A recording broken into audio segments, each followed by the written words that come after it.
Help Sometimes the me! people we trust the Help! most are the Somebody ones help me, who hurt us the please! deepest.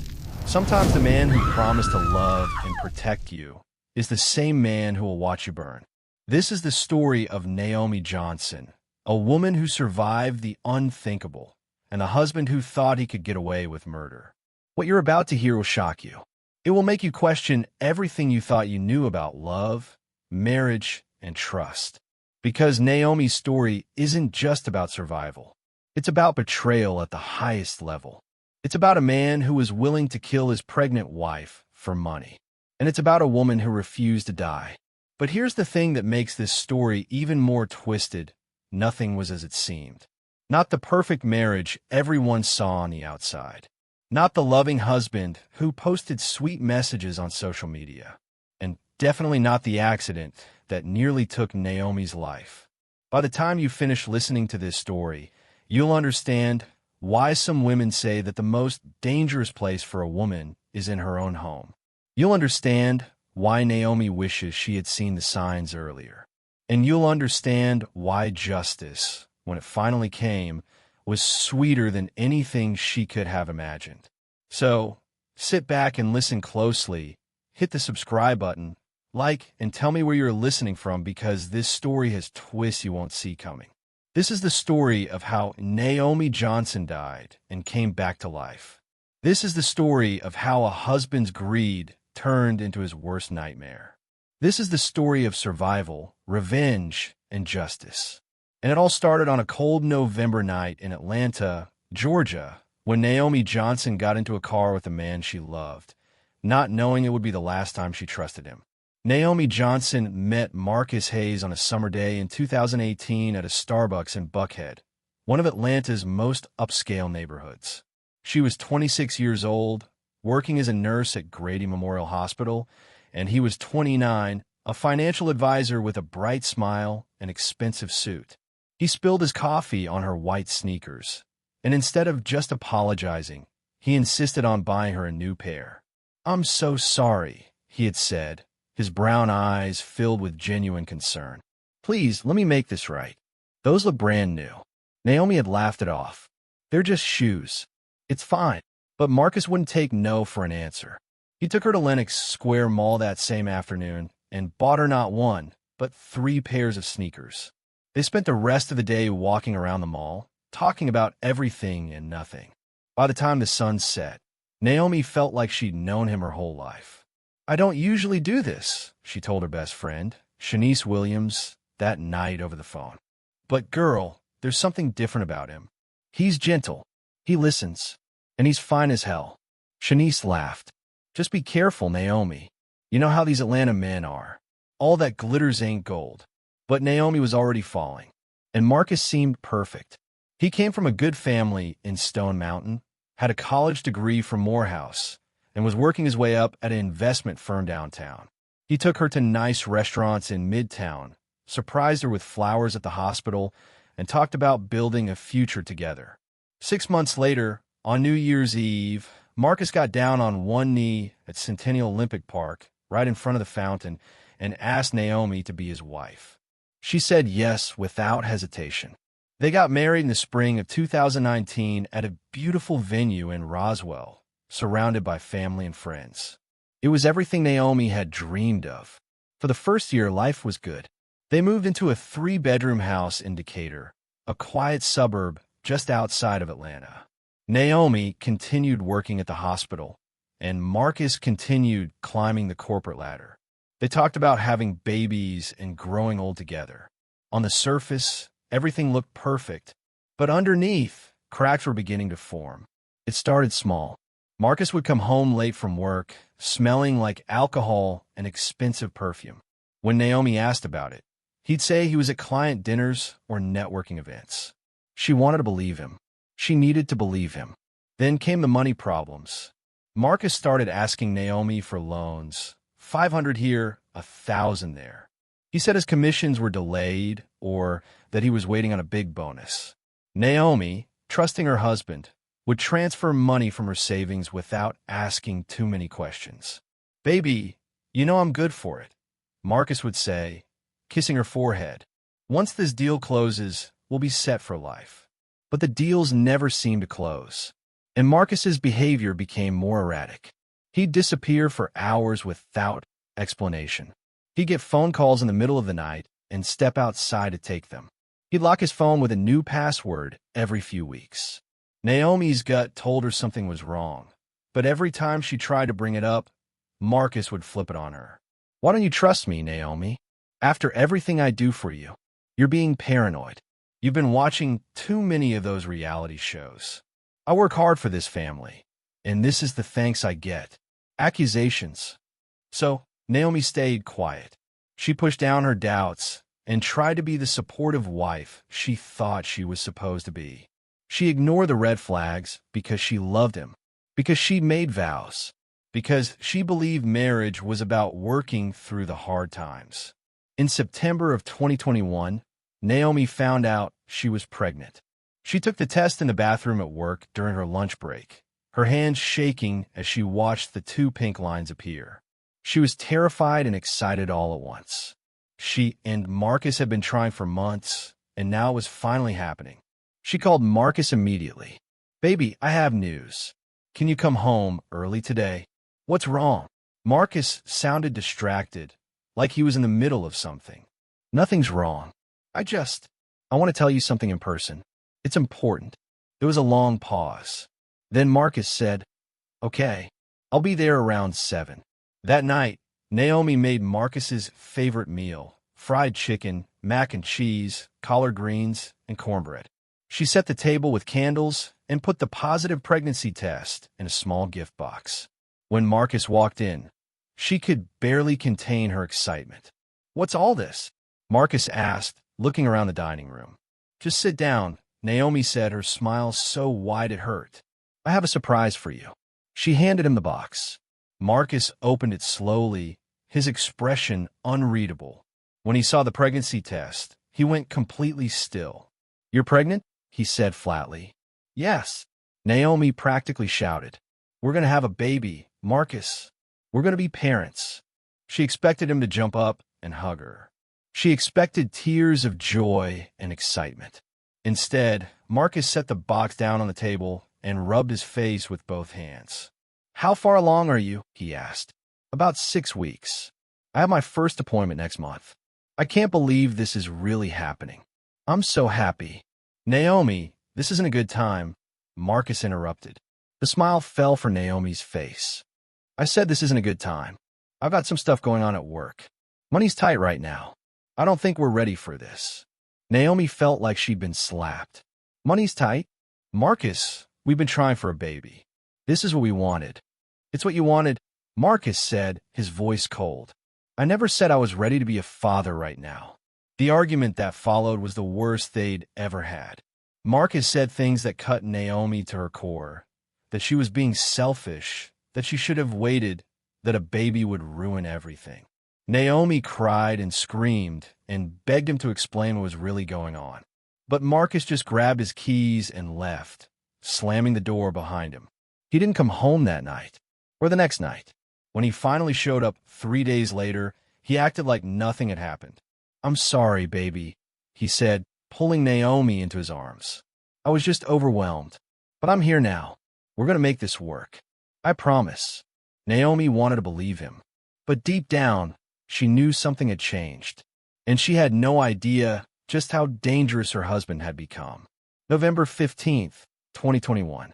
That was the date Naomi Johnson's life ended. At least, that's what Marcus was counting on. The day started normal enough.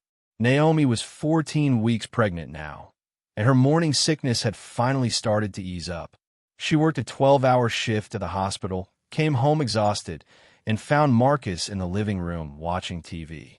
"Hey, baby," she said, dropping her bag by the door. "How was your day?" "It was good," Marcus replied, not looking up from the screen. "Listen, my mom called. She wants us to come to dinner this weekend. I told her we'd be there." "Okay, that sounds nice."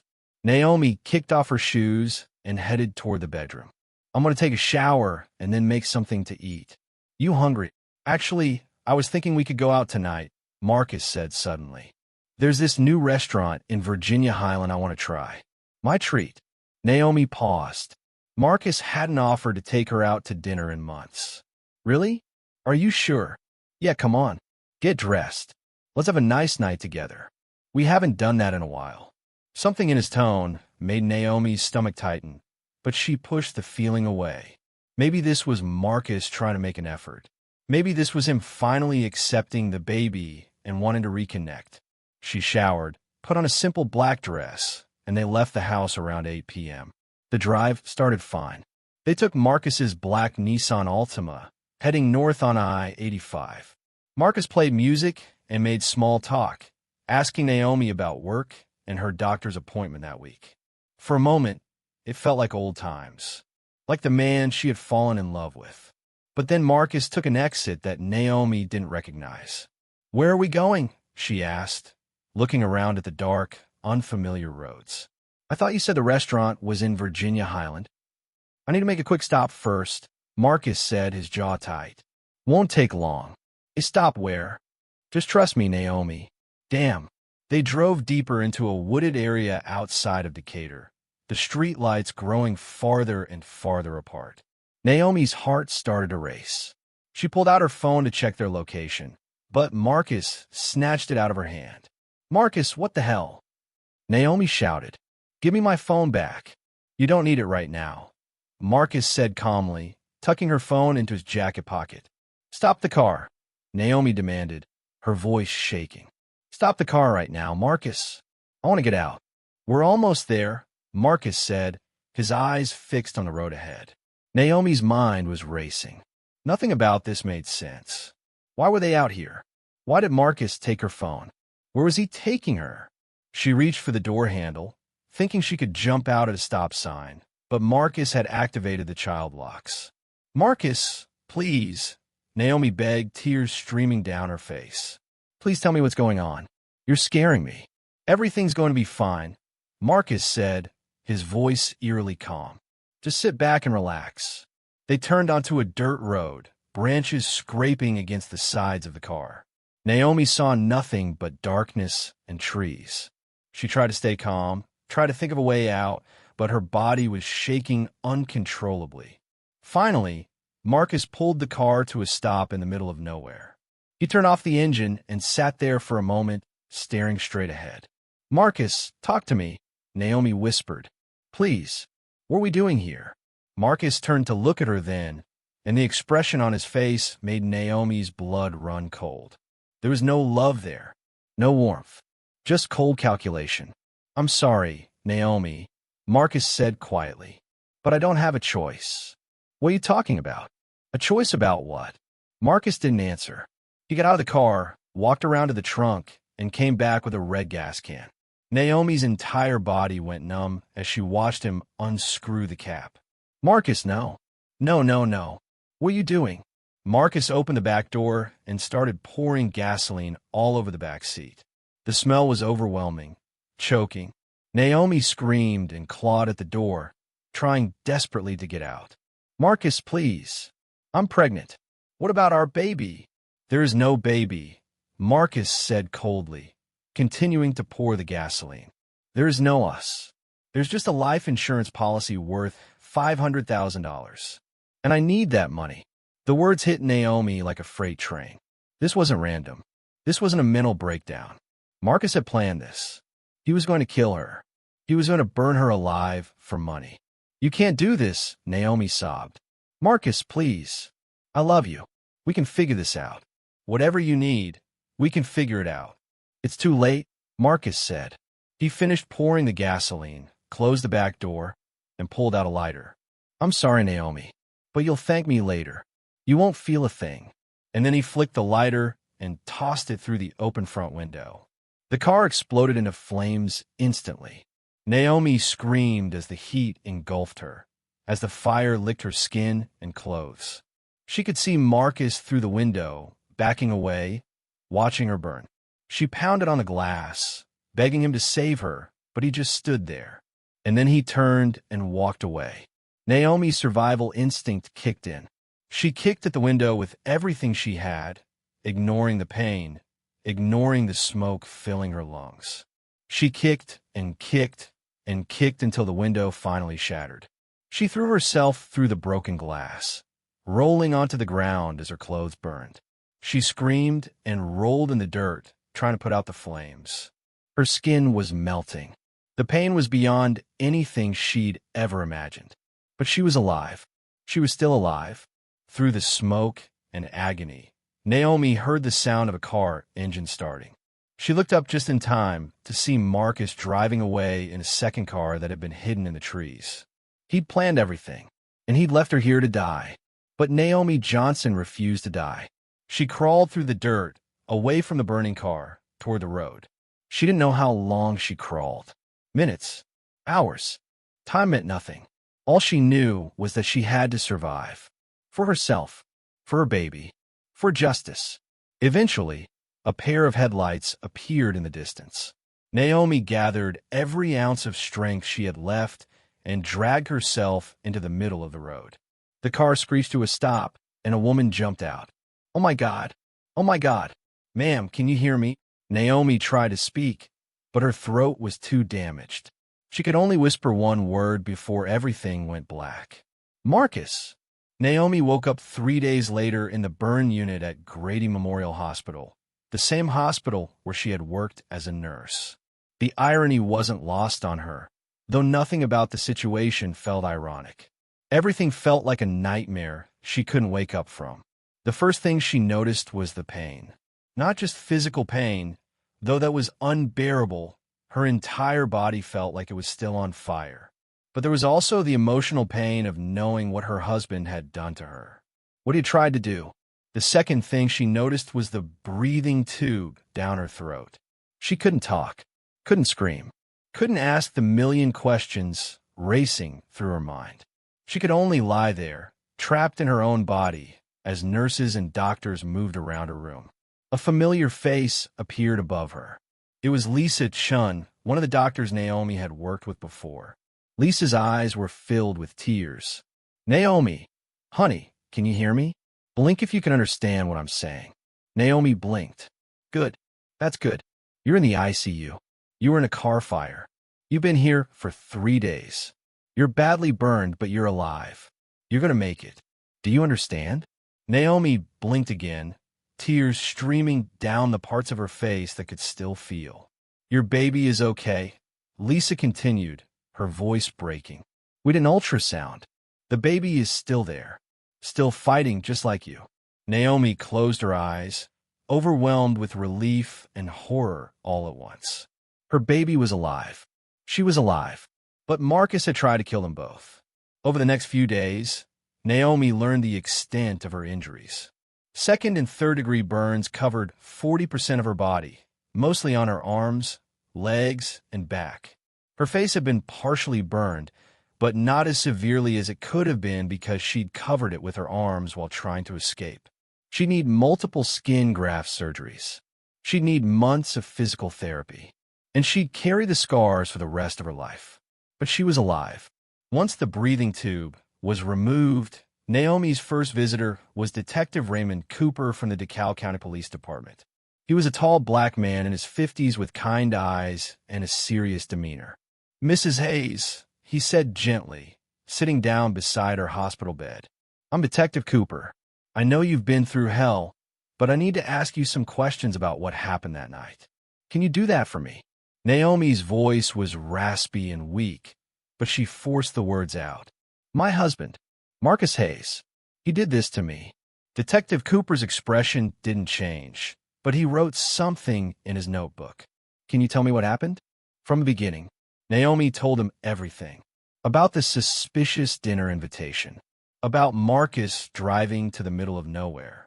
About the gasoline and the fire, and how Marcus just stood there and watched her burn. About the second car he'd hidden in the trees. "He planned it," Naomi whispered, her voice breaking. "He planned to kill me for the insurance money. $500,000. That's what I'm worth to him. That's what our baby is worth." Detective Cooper's jaw tightened. "Do you know where your husband is now?" "No. He left me to die. I thought he loved me." "Mrs. Hayes, I need you to know something," Detective Cooper said, leaning forward. "When the paramedics brought you in, your husband was already here at the hospital. He was in the waiting room, crying, telling everyone that you'd been in a terrible accident. He said you were driving and the car just caught fire. He said he barely made it out alive, but he couldn't save you. Naomi felt sick. He was here. Yes, ma'am. He filed a police report. He talked to the media.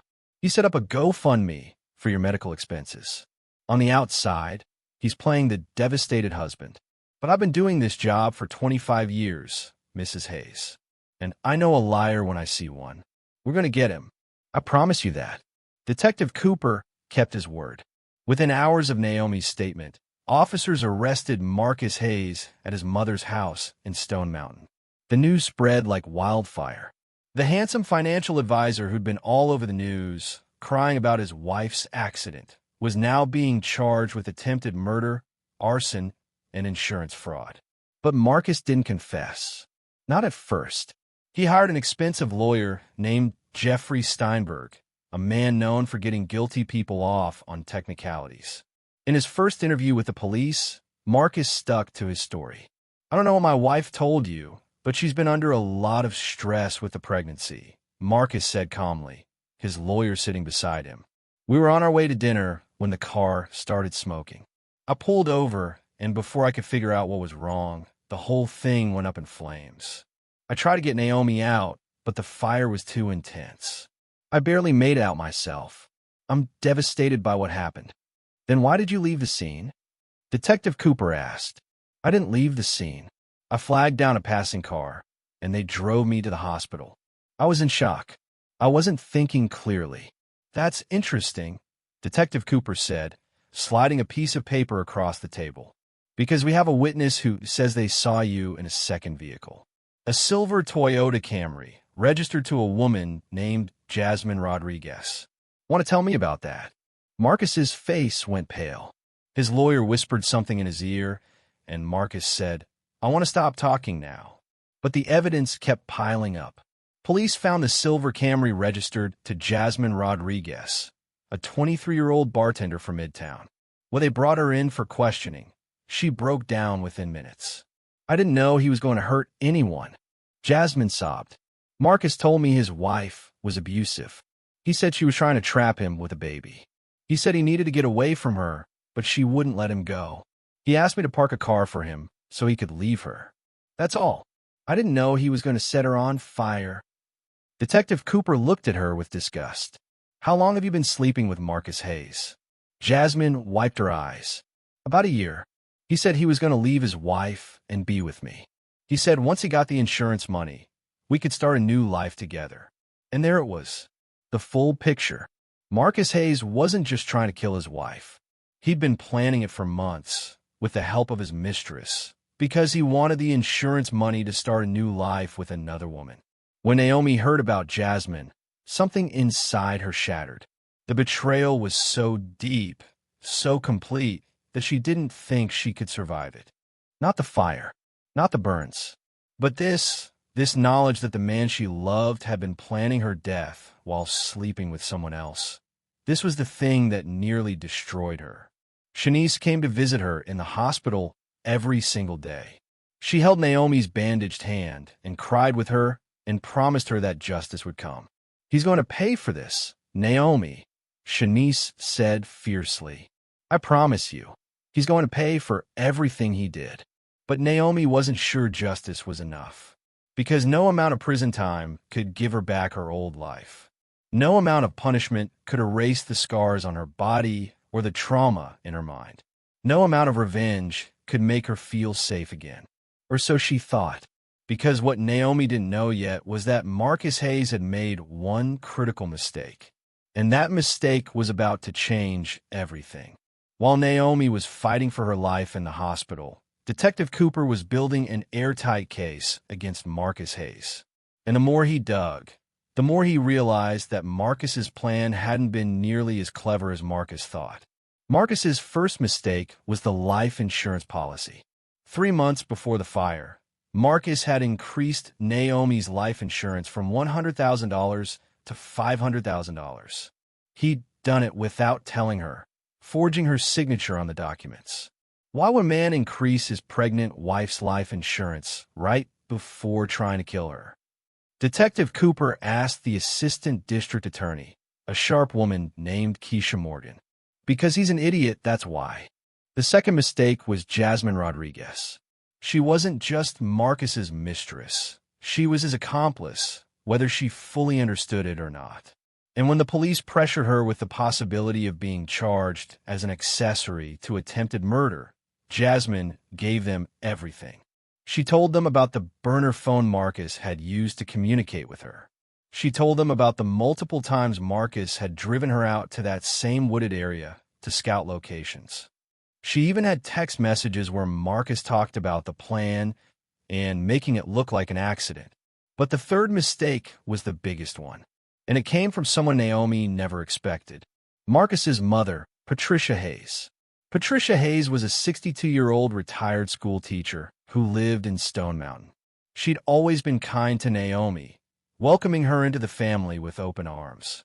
After the fire, she'd even visited Naomi in the hospital, crying and apologizing for her son's actions. "I raised him better than this," Patricia had said, holding Naomi's hand. "I don't know what happened to my boy. I don't know how he became this person." What Patricia didn't tell Naomi was that she knew. She'd known for months that something was wrong with Marcus. 2 weeks before the fire, Marcus had shown up at his mother's house in the middle of the night, drunk and rambling. Patricia made him coffee and sat him down at the kitchen table. "What's wrong with you, boy?" she'd asked. "You look like you've seen a ghost." Marcus had broken down, his head in his hands. "I'm in trouble, Mama. I'm in deep trouble." "What kind of trouble?" "Money trouble. I lost my job 3 months ago. I've been lying to Naomi, telling her everything's fine. But I'm drowning, Mama. I owe money to the wrong people. They're threatening me. They're going to hurt me if I don't pay them back." Patricia's heart had sunk. "How much do you owe?" $200,000. "Jesus, Marcus. How did you get yourself into this mess?" "I was gambling, Mama. Sports betting. I thought I could make some quick money, but it's spiraled out of control. And now these people, they're dangerous, Mama. I don't know what to do." Patricia had tried to help him. She'd offered to loan him money, to help him get into a debt repayment program, to do anything to keep him safe. But Marcus had refused. "It's too late for that," he said. "I've got a plan. Don't worry about me. I'm going to fix this." Patricia hadn't thought much of it at the time. She'd assumed Marcus was going to borrow money from someone else or maybe declare bankruptcy. She never imagined he was planning to kill his wife. But after the fire, after Marcus was arrested, Patricia couldn't live with the guilt. She went to Detective Cooper and told him everything about the gambling debts, about the dangerous people Marcus owed money to, about the conversation they'd had 2 weeks before he tried to kill Naomi. He was desperate, Patricia told Detective Cooper, tears streaming down her face. "But that doesn't excuse what he did. My son tried to murder his wife. He needs to pay for that." With Patricia's testimony, the case against Marcus became even stronger. The prosecution now had motive, money, means the gasoline and the fire, and opportunity, the isolated location. They had witnesses, physical evidence, and a suspect who'd already been caught in multiple lies. Marcus's lawyer tried to argue that Naomi's testimony was unreliable because of her trauma and pain medication. He tried to discredit Jasmine as a jealous lover who was making up stories to save herself. He even tried to paint Patricia as a vindictive mother who was angry at her son for disappointing her. But none of it worked. In March of 2022, Marcus Hayes went to trial for attempted murder. The trial lasted 3 weeks, and every single day, Naomi sat in that courtroom, her scars visible for everyone to see. She wore short sleeves and didn't try to hide the burns on her arms. She wanted the jury to see what Marcus had done to her. On the final day of testimony, Naomi took the stand. She looked directly at Marcus as she told the jury her story. "He told me he loved me," Naomi said, her voice steady despite the tears streaming down her face. "He told me I was his everything. And then he poured gasoline on me and watched me burn. He walked away while I screamed for him to help me, while I begged him to think about our baby. And he just left me there to die." Marcus stared at the table, refusing to make eye contact. I want everyone in this room to understand something, Naomi continued. The worst part wasn't the fire. The worst part wasn't the pain. The worst part was knowing that the man I trusted with my life, the man I chose to build a family with, thought I was worth more dead than alive. That's what he took from me. My ability to ever trust anyone again. When Naomi stepped down from the stand, there wasn't a dry eye in the courtroom. The jury deliberated for less than 4 hours. When they came back, the verdict was unanimous. Guilty on all counts. Marcus Hayes was sentenced to 40 years in prison without the possibility of parole. Jasmine Rodriguez took a plea deal and got 5 years for being an accessory. And Naomi Johnson, now Naomi Johnson again, having reclaimed her maiden name, walked out of that courtroom with her head held high. But the story didn't end there. Because while Naomi was focused on surviving and getting justice, she had no idea that Marcus had been keeping secrets. Secrets that would change everything she thought she knew about that night. 6 months after Marcus's conviction, Naomi was trying to rebuild her life. She'd had 3 skin graft surgeries and was slowly regaining mobility in her arms and legs. She'd given birth to a healthy baby girl in April. A beautiful little girl with big brown eyes and a head full of curly hair. Naomi named her Hope because that's what she represented. Hope Johnson, a new beginning, a reason to keep fighting. Naomi moved in with Shanice temporarily while she figured out her next steps. She couldn't go back to nursing, not yet, at least. Her hands were still too damaged, and the trauma of working in a hospital where she'd spent weeks as a patient was too much to bear. Instead, she started speaking at events for domestic violence survivors.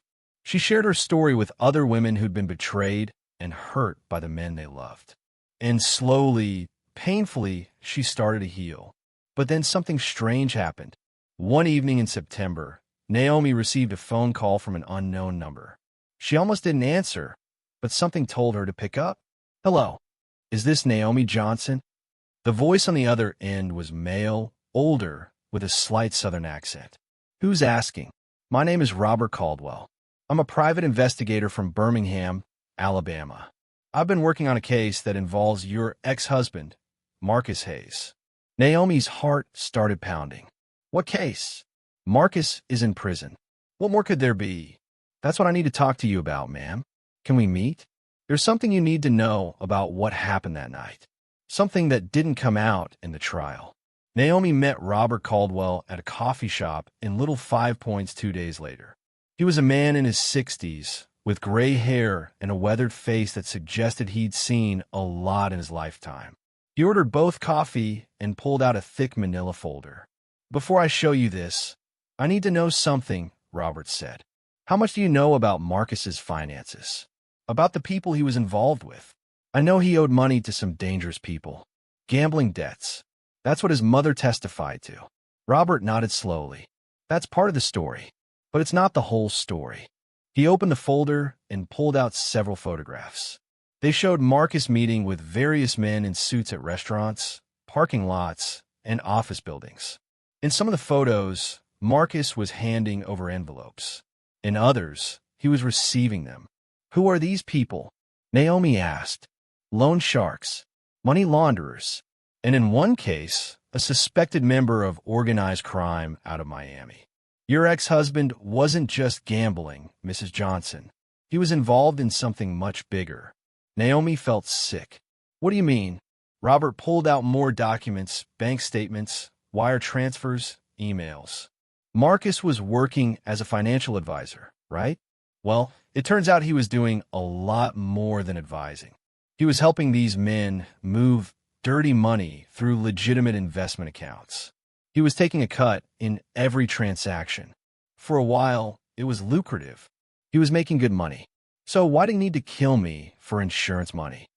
Naomi asked, her voice shaking. Because he got greedy, Robert said.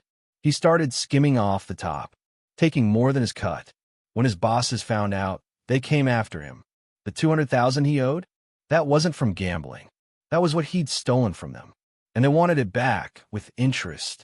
Naomi's mind was reeling. But why are you telling me this? Marcus is in prison. He's paying for what he did. Robert leaned forward, his expression grave. Because Marcus made a deal, Mrs. Johnson. Right before his sentencing, he agreed to testify against the people he was working for. He gave the FBI names, account numbers, everything. In exchange, he's in protective custody. And here's the kicker. In 5 years, if his testimony leads to convictions, his sentence could be reduced to 15 years. He could be out in 10 with good behavior. Naomi felt like she'd been punched in the stomach. What? How is that possible? He tried to kill me. Federal charges trump state charges, Robert explained. The FBI wants these guys more than they want Marcus. They're willing to make a deal. And Marcus's lawyer is already working on an appeal, arguing that his sentence was too harsh given his cooperation. No, Naomi whispered, shaking her head. No, this can't be happening. He can't get out. He burned me alive. He left me to die. I know, Mrs. Johnson, and that's why I'm here. I was hired by one of the families affected by Marcus's criminal activity. They want to make sure he doesn't get away with what he's done, not just to you, but to a lot of people. And I think there's more to this story. I think Marcus is still lying about something. Like what? Robert pulled out one final document, a bank statement from an account in the Cayman Islands. 3 days before the fire, someone transferred $500,000 into this offshore account, the same amount as your life insurance policy. But the transfer happened before you were even hurt, before Marcus could have possibly collected the insurance money. Naomi stared at the document, her mind racing. I don't understand. Where did that money come from? That's what I'm trying to figure out, Robert said. But I think someone paid Marcus to kill you, Mrs. Johnson. And I don't think it was the people he owed money to. I think it was someone else.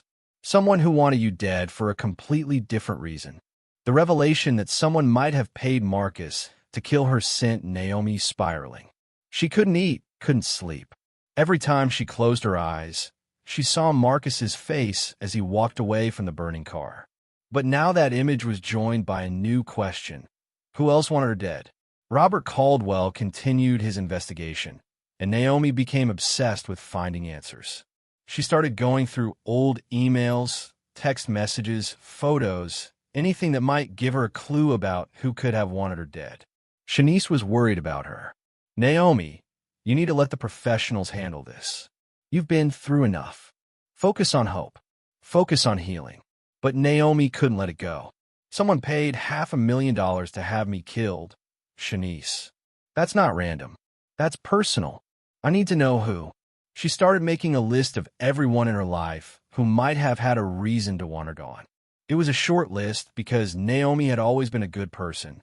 She didn't have enemies. She didn't get into drama. She worked hard, loved her husband, and minded her own business. But as she dug deeper into her past, one name kept coming up, Victoria Hayes, Marcus's ex-girlfriend. Naomi had known about Victoria from the beginning of her relationship with Marcus. He'd mentioned her once or twice, said they dated for 3 years before breaking up about 6 months before he met Naomi. Marcus had always described the breakup as mutual, saying they'd simply grown apart. But Naomi had met Victoria once, by accident, at a restaurant in Midtown about a year into her marriage. Victoria had walked up to their table, her eyes cold and her smile fake. Marcus, Victoria had said, ignoring Naomi completely. Long time no see. Victoria, hey, Marcus said, clearly uncomfortable. This is my wife, Naomi.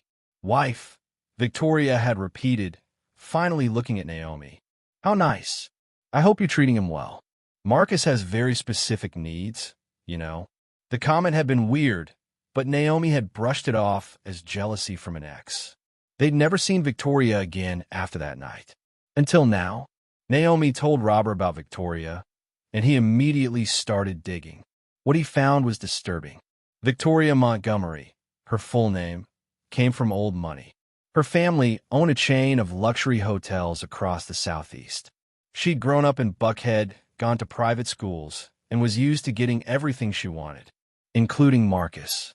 According to people I interviewed, Victoria was obsessed with Marcus, Robert told Naomi during their next meeting. When he broke up with her to be with you, she completely lost it. She showed up at his apartment multiple times. She called him hundreds of times. She even tried to get him fired from his job by making false complaints to his boss.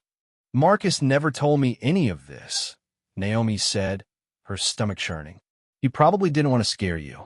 Or maybe he was embarrassed. But here's where it gets interesting. 6 months before the fire, Victoria's trust fund matured. She inherited $10 million from her grandmother. And suddenly, she had the resources to do whatever she wanted.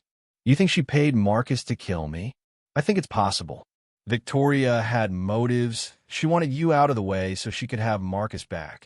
She had means. She had access to millions of dollars. And she had opportunity. Marcus was desperate for money. It's not hard to imagine her offering him a deal. Kill Naomi, get the insurance money, and we'll split everything and be together. Naomi felt sick. But Marcus is in prison. If they were in this together, why isn't she in prison too? Because there's no proof. Yet, that's what I'm trying to find. Over the next 2 months, Robert worked tirelessly to connect Victoria to the crime. He tracked her movements in the weeks leading up to the fire. He pulled out her phone records and found dozens of calls between her and Marcus. Calls Marcus had made from burner phones that weren't entered into evidence during the trial. But the smoking gun came from an unexpected source, Jasmine Rodriguez. Jasmine had been released from prison after serving 3 years of her 5-year sentence. She was living in a halfway house in East Point, trying to rebuild her life. Robert tracked her down and asked if she'd be willing to talk. At first, Jasmine refused.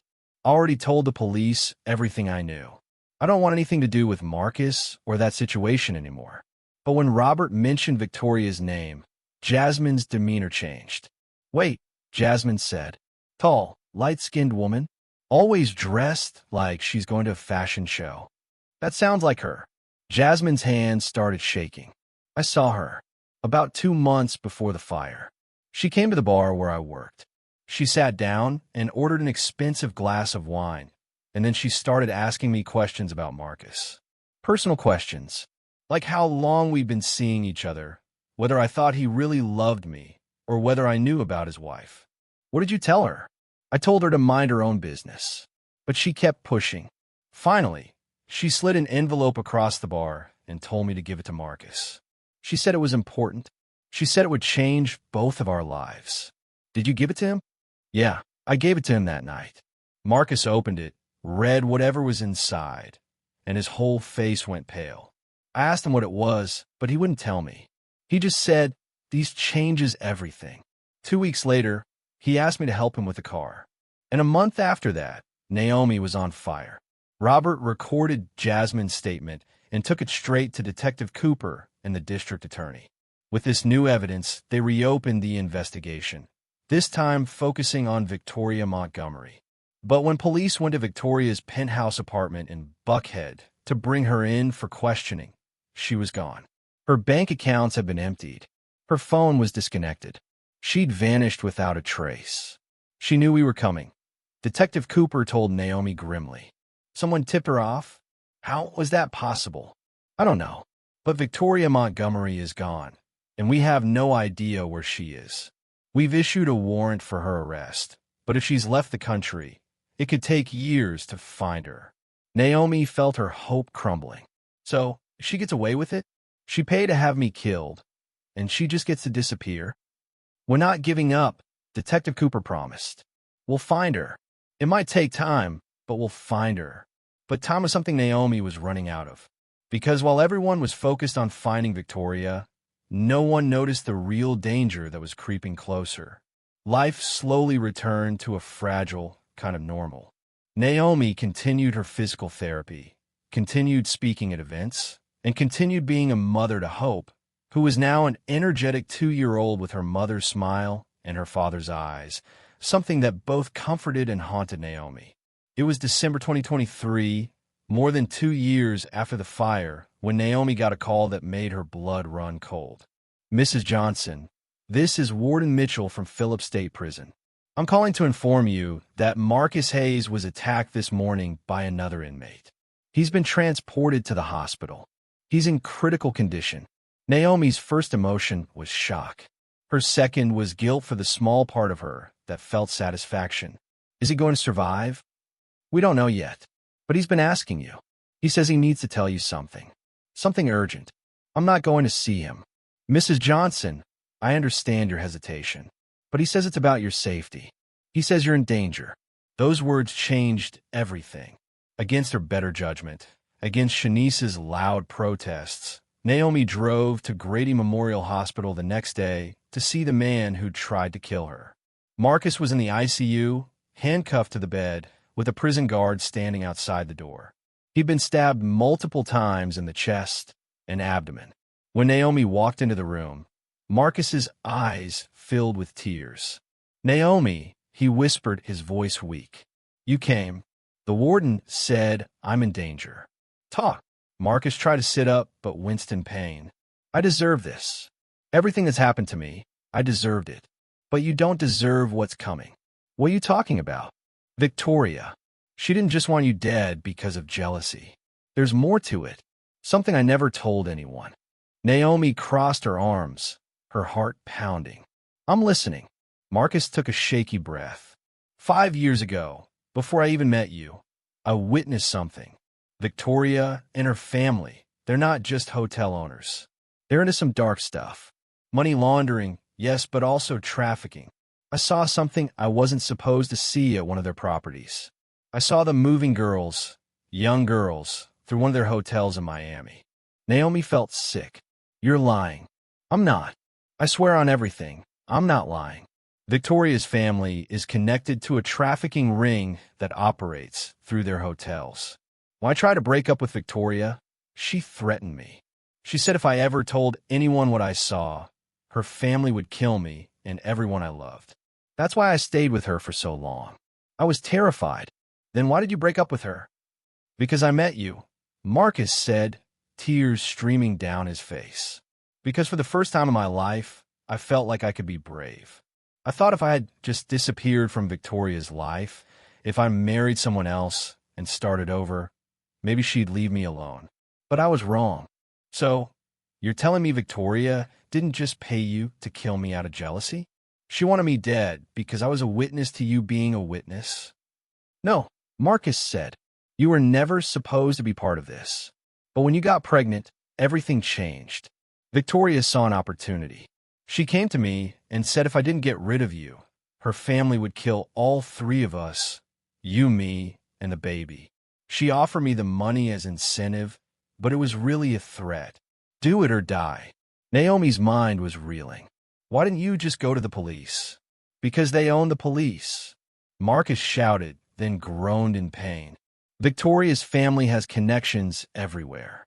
Judges, cops, politicians. I didn't think anyone could protect us. So I made the worst decision of my life. I thought if I killed you and made it look like an accident, Victoria would leave me alone, and at least the baby would die with you instead of suffering whatever her family would do to us."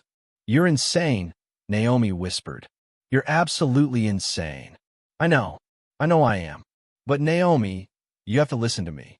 I testified against Victoria's family to the FBI. I told them everything I knew about the trafficking ring. That's why I got the deal. But now they know I talked, and they know you're still alive. The man who stabbed me today, he whispered something before he did it. He said, Victoria sent her regards, and she's coming for the woman who should have burned. Naomi felt her entire body go cold. No, you're just trying to scare me. I'm trying to save you. Marcus pleaded. For once in my pathetic life, I'm trying to do the right thing. You need to go into protective custody. You need to take hope and disappear. Because Victoria is coming, and she won't stop until you're dead. Naomi turned and walked out of the room without saying another word. Her hand was shaking so badly she could barely hold her car keys. When she got to her car, she called Detective Cooper and told him everything Marcus had said. I'll look into it, Detective Cooper promised. But Mrs. Johnson, Marcus has lied to you before. He could be lying now, or he could be telling the truth, Naomi said. And if he is, I need protection. My daughter needs protection. Detective Cooper worked quickly. Within 48 hours, he'd confirmed that the FBI was indeed investigating the Montgomery family for human trafficking. He'd also confirmed that Victoria Montgomery had been spotted in Mexico 2 months ago, but had since disappeared again. "We're taking this seriously," Detective Cooper told Naomi. "I'm going to arrange for increased patrols around Shanice's house. And I think you should consider relocating temporarily, just until we can locate Victoria." But Naomi was tired of running, tired of being a victim, tired of living in fear. "No," Naomi said firmly. "I'm done hiding. If Victoria wants to come for me, let her come. But this time, I'll be ready." It was 2 a.m. on a cold January night when Naomi heard the sound of breaking glass downstairs. She'd been sleeping lightly, the way she always did now, with one ear always listening for danger. She grabbed her phone and dialed 911, then grabbed the baseball bat she kept beside her bed. "Someone's breaking into my house," Naomi whispered to the dispatcher. "I'm at 2847 Meadowbrook Drive in Decatur. I have a 2-year-old daughter with me. Please hurry. Officers are on the way, ma'am. Stay on the line with me. Can you get to a safe location?" Naomi crept down the hall to Hope's room and locked them both inside the closet. She could hear footsteps downstairs, multiple footsteps. More than one person was in the house. "Naomi," a voice called out. A woman's voice. "I know you're here. We just want to talk." "Victoria." Naomi's blood ran cold. She held Hope tight against her chest, covering her daughter's mouth to keep her quiet. Through the phone, she could hear the dispatcher telling her that police were 3 minutes away. "You can't hide forever," Victoria called out, her footsteps moving up the stairs. "Marcus told me you knew. He told me everything before he died. Marcus was dead." The words hit Naomi like a truck, but she couldn't process them now. She had to focus on keeping Hope safe. "I never wanted it to come to this," Victoria continued, her voice getting closer. "I actually liked you, Naomi. You seem nice. But you're a loose end now, and my family doesn't leave loose ends." Naomi heard Victoria try the bedroom doorknob. When it didn't open, she heard a man's voice say, "Want me to kick it in?" "No," Victoria said. "She probably has a gun. Let's smoke her out." Naomi smelled it before she saw it. Smoke. They were setting the house on fire. Again, history was literally repeating itself. But this time, Naomi wasn't going to be a victim. She handed Hope to Shanice, who had woken up and come into the closet, and whispered, "Stay here. No matter what you hear, stay here until the police come." Naomi, no. But Naomi was already moving. She unlocked the bedroom door and stepped out into the hallway, baseball bat in hand. The smoke was getting thicker, but she could see Victoria at the top of the stairs, a gas can in her hand. "There you are," Victoria said with a smile. "God, you're even more scarred than I imagined. Marcus really did a number on you." "Why?" Naomi asked, her voice steady. "Why are you doing this?" "Because you're a threat to my family. Because you exist. Because Marcus couldn't keep his mouth shut, and now I have to clean up his mess. Take your pick." The man with Victoria, tall, bald, covered in tattoos, moved toward Naomi. But before he could reach her, Naomi heard the most beautiful sound in the world: police sirens. Victoria's smile disappeared. "Shit, time to go." She and the man ran down the stairs and out the back door. Within seconds, police officers were flooding into the house, putting out the small fires Victoria had started, securing the scene. Detective Cooper arrived 10 minutes later. "Are you okay? Is Hope okay?"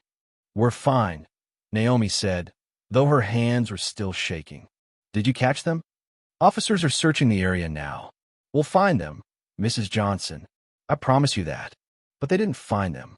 Not that night. Victoria and her accomplice had vanished into the night, leaving behind only fingerprints and security footage that confirmed their identity. The next morning, Naomi sat in Detective Cooper's office, exhausted and traumatized all over again. She'd barely survived one fire, and now someone had tried to burn her alive a second time. "I need to tell you something," Detective Cooper said, his expression grave. "Something I probably should have told you weeks ago." "What?" We've been monitoring Marcus's prison communications since he testified, and we found something interesting. About 3 days before he was attacked, Marcus received a letter. The return address was from Victoria, but when we traced it, it came from someone else entirely. Ooh. Detective Cooper slid a photograph across the desk. It showed a woman Naomi had never seen before, an older black woman, maybe in her 50s, with short gray hair and kind eyes. Her name is Helen Richardson. She's a social worker from Birmingham, Alabama, and she claims to be your biological mother. Naomi felt like the floor had dropped out from under her. What? That's impossible. My mother died when I was 3. I grew up in foster care. That's what your records say.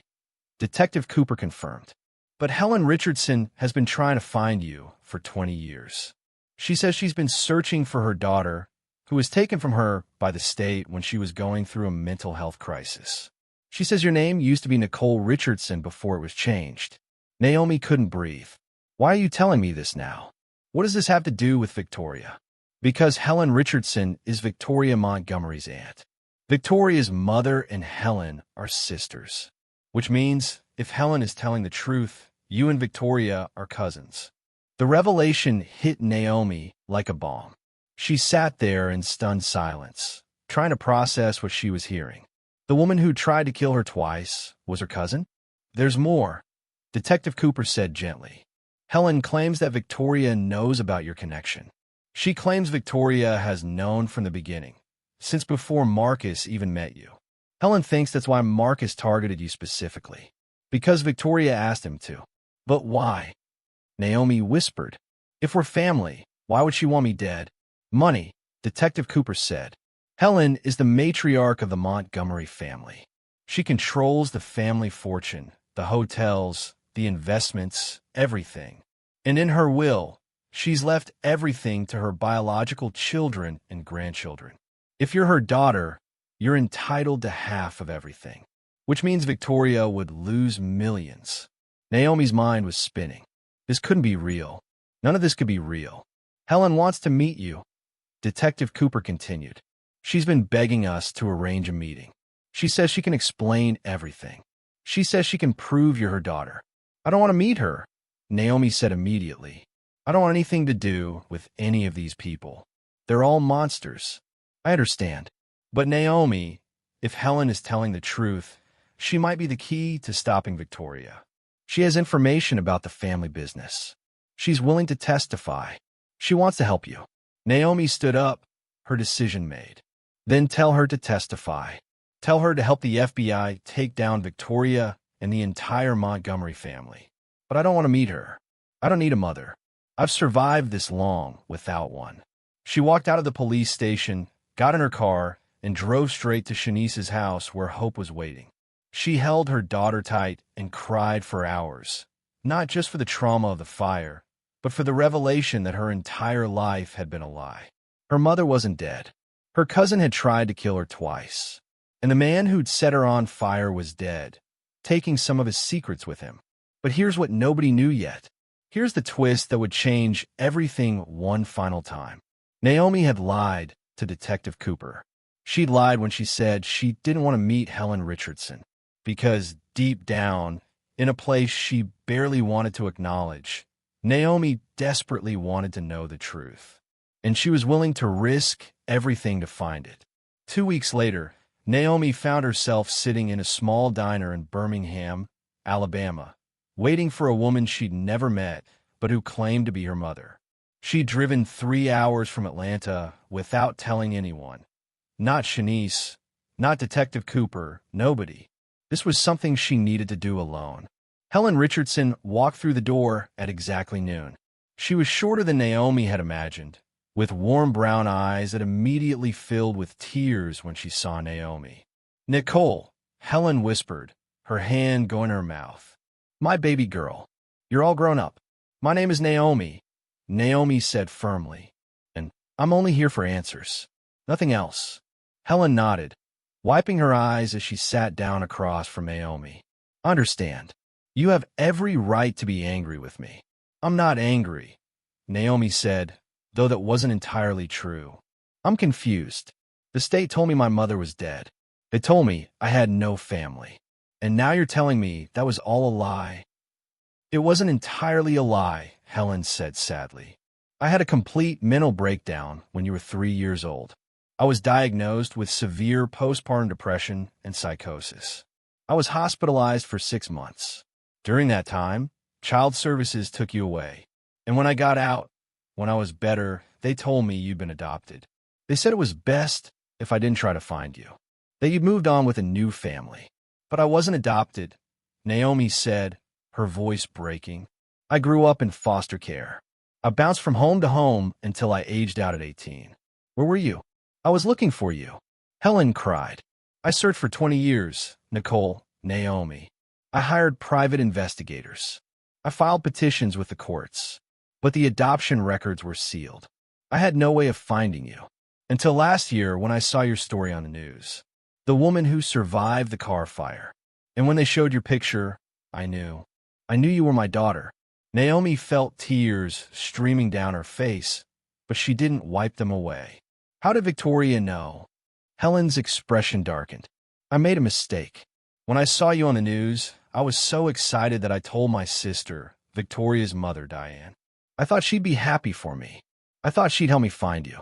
But Diane has always been jealous of me. Our mother left me in charge of the family fortune, not her. And she spent years trying to contest the will.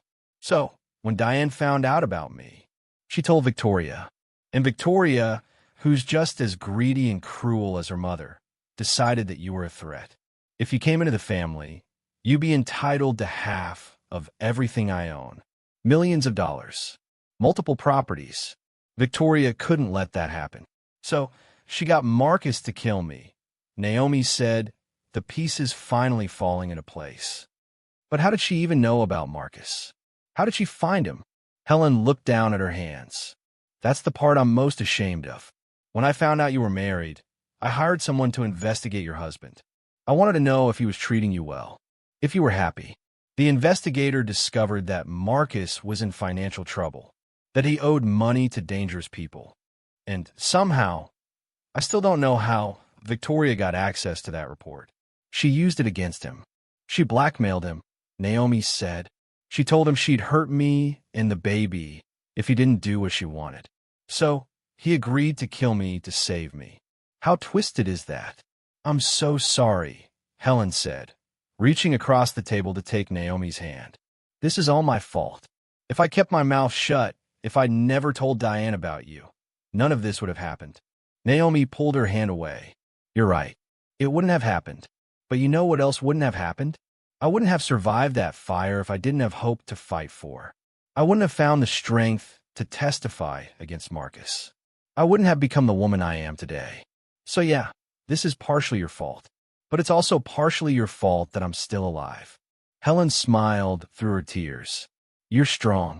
You're so much stronger than I ever was. I had to be, Naomi said. Nobody else was going to save me. They sat in silence for a moment, the weight of 24 lost years hanging between them. Finally, Helen pulled out a thick envelope and slid it across the table.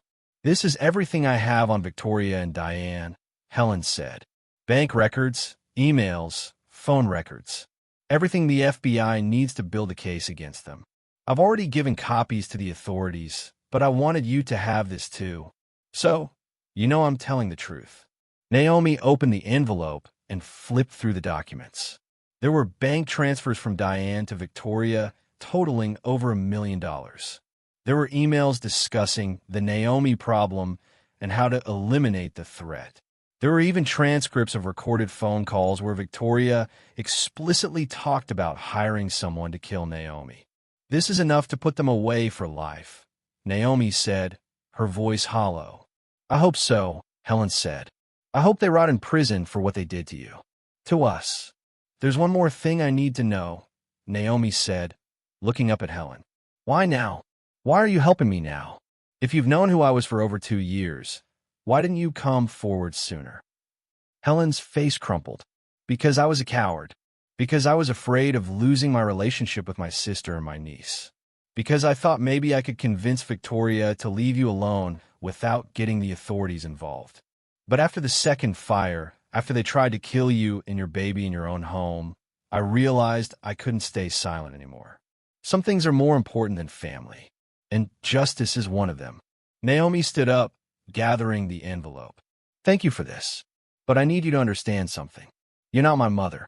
You gave birth to me, but you weren't there when I needed you. So don't expect me to suddenly welcome you into my life with open arms. Maybe one day, after Victoria is behind bars and I've had time to heal, maybe we could try to build something. But not now. Helen nodded, tears streaming down her face. I understand. But please, let me know if you need anything. Money for Hope's education. Help with medical bills. Anything. I want to make up for lost time. You can't make up for lost time, Naomi said sadly. But you can help me make sure Victoria and Diane never hurt anyone else. That's all I need from you right now. Naomi walked out of the diner, got in her car, and drove back to Atlanta. She felt strangely empty, like she'd been carrying a heavy weight for so long that now that it was gone, she didn't know how to walk without it. When she got home, she found Detective Cooper waiting on her porch. "We need to talk," he said. "We found Victoria." Victoria Montgomery was arrested in a small town in Costa Rica, where she'd been living under a fake name for the past 6 months.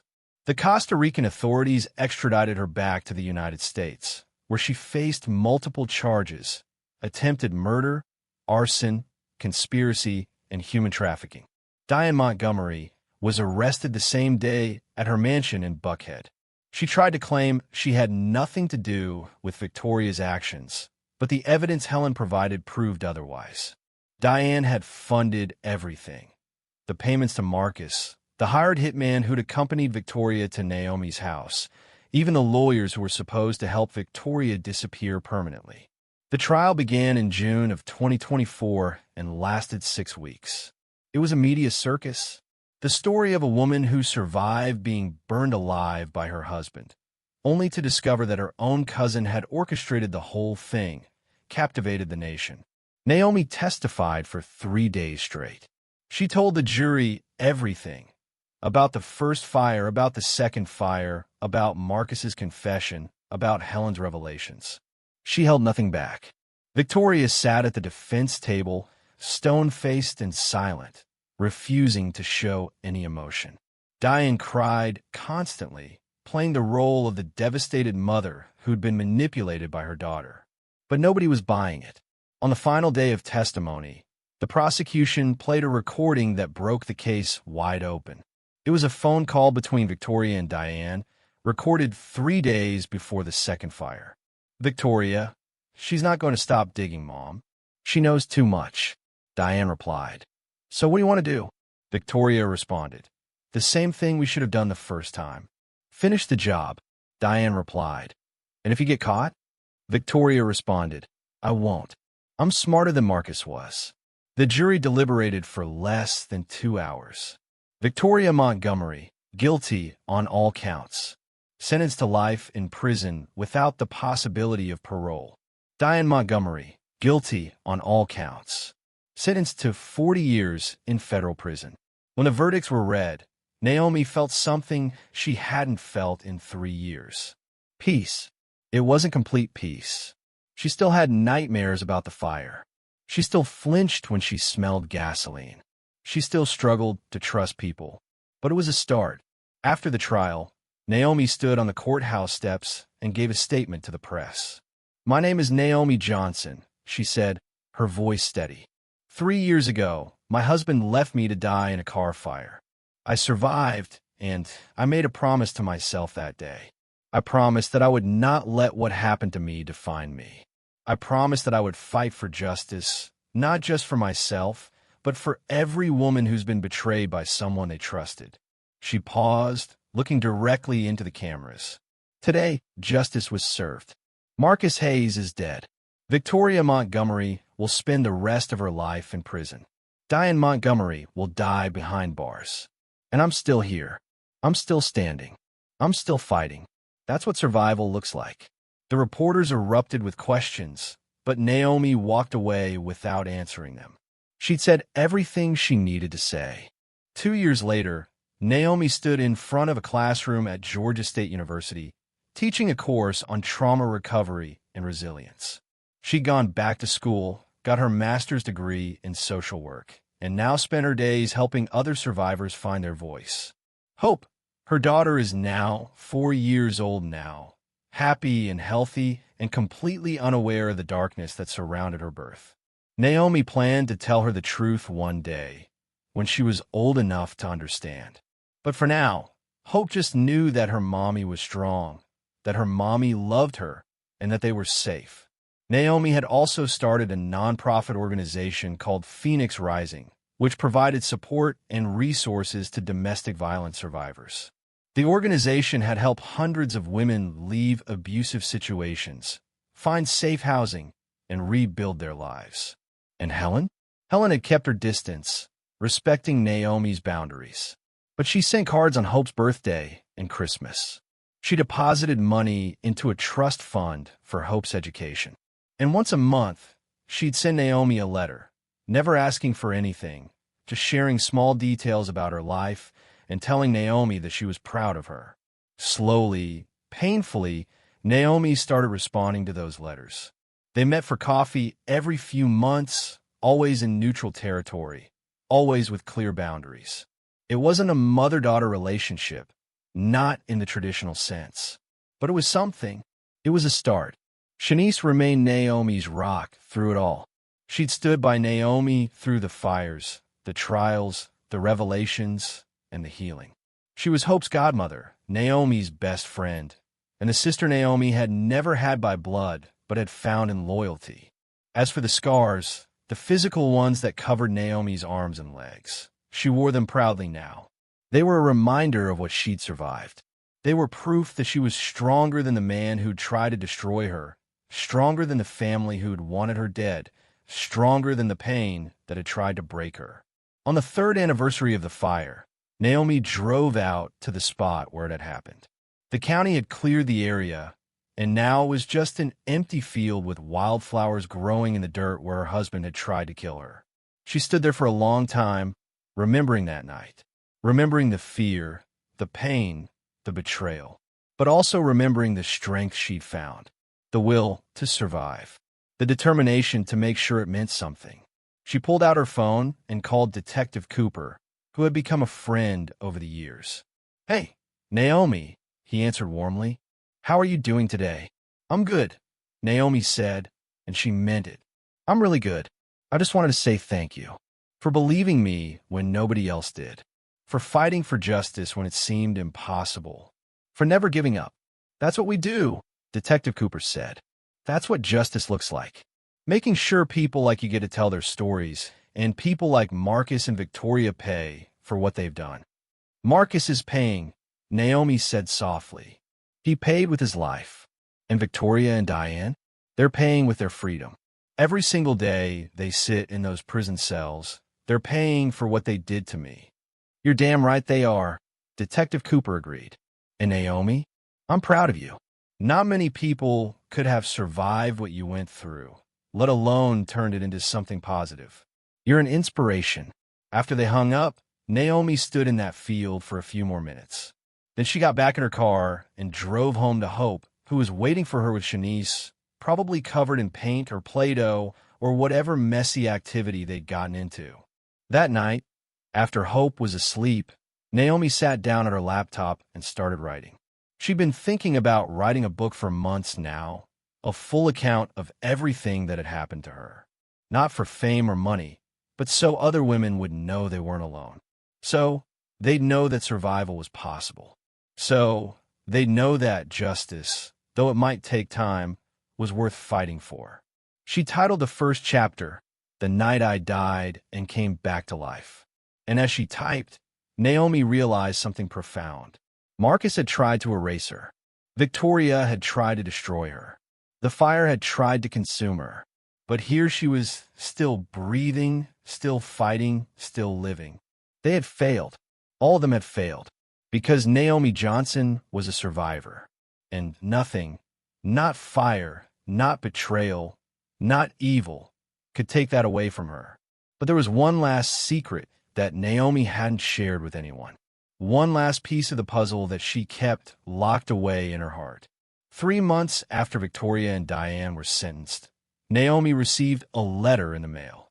No return address, just her name and address written in handwriting she didn't recognize. Inside was a single piece of paper with a bank account number and a note that read, "The money Victoria promised Marcus was never meant for him. It was meant for you. Your inheritance. Your birthright. It's been waiting for you all along." Naomi had traced the account number and discovered that Helen had transferred $500,000 into a trust fund in Naomi's name. The same amount Marcus had tried to kill her for. The same amount that had started this whole nightmare. But here's what made it poetic. Helen had set up that trust fund 2 weeks before the first fire. She'd been planning to tell Naomi the truth about their relationship and give her the money that was rightfully hers as her daughter. If Marcus had just waited, if Victoria had just been patient, if they'd all just let things play out naturally, Naomi would have gotten the money anyway. Nobody had to die. Nobody had to burn. Nobody had to suffer. But greed doesn't wait. Evil doesn't have patience. And that's why they all ended up exactly where they deserved to be. Naomi never touched that money. Instead, she donated every single penny to organizations that helped burn victims, domestic violence survivors, and children in foster care. She turned blood money into hope. She turned Victoria's greed into someone else's salvation. And that, more than any prison sentence, more than any verdict, felt like true justice. Sometimes the people we trust the most are the ones who hurt us the deepest. Sometimes the man who promised to love and protect you is the same man who will watch you burn. But sometimes, just sometimes, the fire doesn't consume you. Sometimes it forges you into something stronger. This was the story of Naomi Johnson, a woman who was left to die in a car fire by her husband, a woman who discovered that her own family wanted her dead, a woman who survived not one fire, but 2, a woman who refused to be a victim. Marcus Hayes paid with his life. Victoria Montgomery is paying with her freedom. Diane Montgomery is paying with her legacy. And Naomi? Naomi is living, truly living, with her daughter, with her purpose, with her scars and her story and her unbreakable spirit.